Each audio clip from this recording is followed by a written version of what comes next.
الحمد لله رب العالمين والصلاة والسلام على سيد الأنبياء والمرسلين وعلى آله وأصحابه ومن تبعهم بإحسان إلى يوم الدين، أما بعد. قال الله تبارك وتعالى في كلامه المجيد والفرقان الحميد: أعوذ بالله السميع العليم من الشيطان الرجيم، بسم الله الرحمن الرحيم، ولا تلقوا بأيديكم إلى التهلكة وأحسنوا. جناب صدر انجمن، اساتذہ کرام، حکم صاحبان اور ہم نشینان بزم، آج کے اس بزم خطابت میں میرا موضوع خطابت ہے موجودہ دور میں خودکشی کے بڑھتا ہوا فتنہ، اسباب و علاج. محترم سامعین، خودکشی آج کے معاشرے میں ایک سنگین مسئلہ بنا ہوا ہے. مرد ہو یا عورت، جوان ہو یا بوڑھے، مسلم ہو یا غیر مسلم، تقریباً سبھی اس سے متاثر نظر آ رہے ہیں. جبکہ یہ اللہ رب العالمین کی نعمتوں میں سے ایک عظیم نعمت ہے اور یہ ایک قیمتی اثاثہ ہے جسے اللہ رب العالمین نے نہایت ہی محترم بنایا ہے. تحفظ جان اسلام کے 5 بنیادی مقاصد میں سے ایک اہم مقصد ہے اور کتاب و سنت میں متعدد مقامات پر اس کی انسانی جان کی قدر و قیمت کی توضیح اور اسے ضائع نہ کرنے کی ہدایت و تعلیمات موجود ہیں. اللہ رب العالمین قرآن مجید کے اندر فرماتا ہے: من قتل نفسا بغیر نفس او فساد فی الارض فکأنما قتل الناس جميعا ومن احیاها فکأنما احیا الناس جميعا. اسی طرح خودکشی کو حرام قرار دیتے ہوئے فرمایا: ولا تقتلوا انفسکم ان اللہ کان بکم رحیما. محترم سامعین، خودکشی کیا ہے؟ خودکشی ایک ایسا بزدلانہ عمل ہے جس میں انسان بذات خود اپنے ہاتھوں سے اپنی زندگی کا خاتمہ کرتا ہے، اور خودکشی دن بدن ایک وبا کی شکل اختیار کرتی جا رہی ہے، ایک ناسور بنتا جا رہا ہے.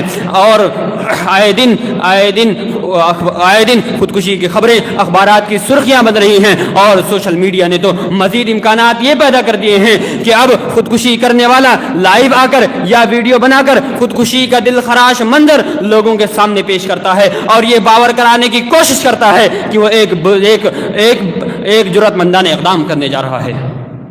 محترم سامعین، خودکشی کے بڑھتے ہوئے رجحان کے مختلف عوامل ہیں جن میں دینی، سماجی، نفسیاتی اور معاشی اسباب شامل ہیں. ان میں سر فہرست علم دین سے لا علمی اور ایمان کی کمزوری ہے. علم دین سے لا علمی انسان کو ہمیشہ بے راہ روی کی طرف لے کے جاتی ہے، اور اللہ رب العالمین پر بھروسہ نہ کرنے اور اچھی و بری تقدیر پر ایمان نہ رکھنے کی صورت میں انسان مشکلات کا سامنا نہیں کر پاتا اور خودکشی جیسے حرام فعل کو اپنے مسائل کا حل سمجھنے لگتا ہے.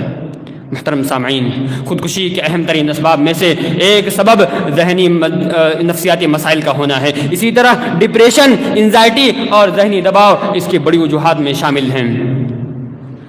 ان کے شکار افراد خود کو مصیبت کی تاب نہ لا کر خودکشی کر بیٹھتے ہیں. اسی طرح سماجی دباؤ کی صورت میں خودکشی، ازدواجی زندگی میں انبن کی صورت میں خودکشی، قبل از نکاح ناجائز محبت اور حرام محبت میں ناکامی کی صورت میں خودکشی، معاشی مسائل سے تنگ آ کر خودکشی، خانگی معاملات میں رنجیدگی کی صورت میں خودکشی، قرض تلے دب کر خودکشی، اور اسی طرح قوت برداشت کا فقدان اور صبر و سکون سے تہی دستی کی صورت میں خودکشی. غرض یہ کہ خودکشی کو قنوطیت زدگان نے ایک راہ فرار کا ایک حربہ بنا لیا ہے. محترم سامعین، خودکشی کے بڑھتے ہوئے فتنے کو روکنا بے حد ضروری ہے، اور اس کے اسباب کے لیے، اس کے سدباب کے لیے ہمیں انفرادی، اجتماعی، خاندانی، سماجی اور حکومتی سطح پر اقدام کرنے کی ضرورت ہے. ان میں سر فہرست علم دین سے تعلق، اللہ رب العالمین پر بھروسہ اور ایمان کی مضبوطی ہے. علم دین سے تعلق اور اللہ رب العالمین پر بھروسہ یہ انسان کو مایوسی سے بچاتا ہے، اور اسی طرح لوگوں کے درمیان اس یقین کو فروغ دینا کہ لا یکلف اللہ نفسا الا وسعها، اللہ رب العالمین کسی کو اس کی طاقت سے زیادہ، کسی کو اس کی استطاعت سے زیادہ اس کی آزمائش نہیں کرتا. اور اسی طرح لوگوں کو یہ باور کرانا کہ خودکشی ایک پرلے درجے کا بزدلانہ عمل ہے. بہادر تو وہ ہے جو اپنے آپ کو ان مشکلات کا سامنا، اپنے آپ کو مصائب و آلام سے راہ فرار اختیار کرنے کے بجائے، اپنے آپ کو دردناک موت کے حوالے کرنے کے بجائے ان کا سامنا کرے، زندگی کی گتھیوں کو سلجھانے کی کوشش کرے، اور زمانے کے کلچر سے اپنے زمانے کے کلچر کا ڈٹ کر مقابلہ کرے، اور اسی طرح اپنے مسائل سے نجات کی سبیل تلاش کرے. کیونکہ خودکشی مسئلے کا حل نہیں بلکہ یہ خود ایک مسئلہ ہے. شاعر کہتا ہے کہ اب تو گھبرا کے کہتے ہیں کہ مر جائیں گے، اب تو گھبرا کے کہتے ہیں کہ مر جائیں گے، مر کر کے بھی چین نہ آیا تو کدھر جائیں گے؟ بتائیے کدھر جائیں گے؟